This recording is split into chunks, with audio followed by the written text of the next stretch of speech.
In this video, I'm going to show you how to start with 2 points and use those 2 points to come up with the slope-intercept form of a line.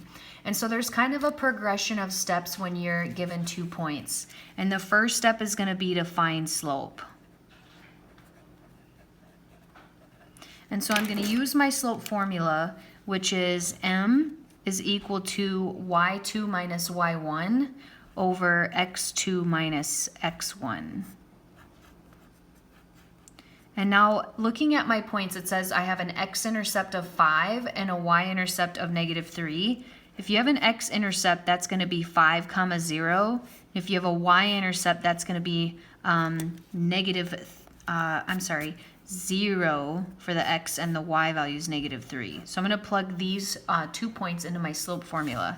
So my second y is -3 minus the first y of 0 over my second x of 0 minus my first y of 5, which is going to be -3 over -5, or simplify to be +3/5.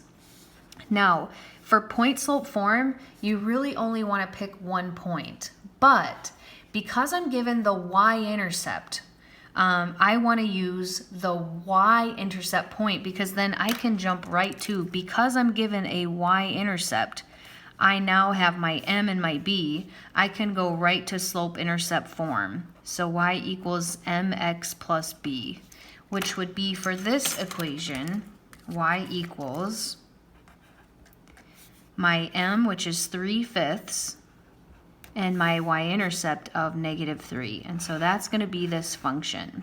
The other problems, I may have to do an additional step. So for this one, x-intercept of -4 and a y-intercept of -7, again, number one, we want to find slope. So my points that are given, x-intercept is -4 and my y-intercept is -7. So I know that is my b of my function, just like I was given here. But my slope is going to be -7 minus 0 over 0 minus -4. A minus and negative is going to turn to a plus on the bottom, so -7 over 4 for my slope.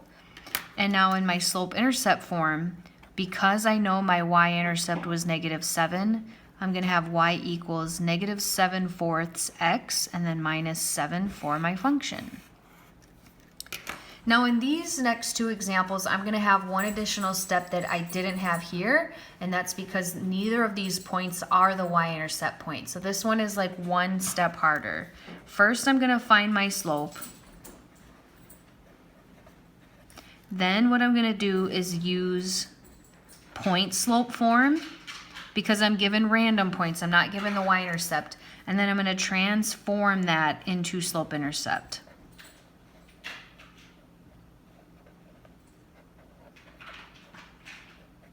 Okay, so let's start with our slope.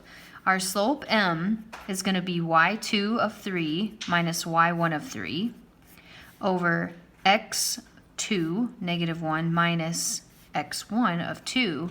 This is going to be 0 over -3, or 0. Well, actually, I can skip a step here.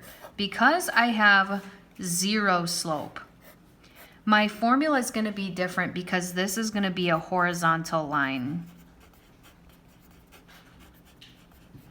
And it's going to be y equal to a number, because my phrase is hoivux, and I know the y's of my function are identical here, which is the number 3. So this actually is going to be my formula for my equation, because I'm given a horizontal line which doesn't fit the normal pattern.